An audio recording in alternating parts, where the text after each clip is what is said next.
சென்னை விமான நிலையத்தில் சோதனைக்காக இந்தியர்கள் நீண்ட வரிசையில் காத்திருப்பதை தவிர்க்கும் வகையில் ஃபாஸ்ட் ட்ராக் இமிகிரேஷன் மற்றும் டிரான்ஸ்ஃபர் ஃபார்மல் புரோக்கன் என்ற புதிய திட்டம் செயல்பாட்டிற்கு வருகிறது. இந்த திட்டத்தை ஒன்றிய உள்துறை அமைச்சர் காணொலி காட்சி மூலம் இன்று மாலை தொடங்கி வைக்க இருக்கிறார். இதனால் விமான நிலைய அதிகாரிகளின் சோதனையிலிருந்து இந்திய பயணிகள் மற்றும் பூர்வீக இந்தியர்களாக இருந்து தற்போது வெளிநாடுகளில் நீண்ட காலமாக வசிப்பவர்களுக்கு விலக்கு அளிக்கப்படுகிறது.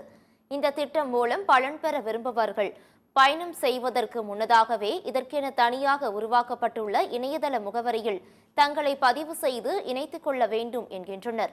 கட்டணமாக பெரியவர்களுக்கு 2000 ரூபாயும், குழந்தைகளுக்கு 1000 ரூபாய் மற்றும் வெளிநாடு வாழ் இந்தியர்களுக்கு $100 கட்டணமாக வசூலிக்கப்படுகிறது.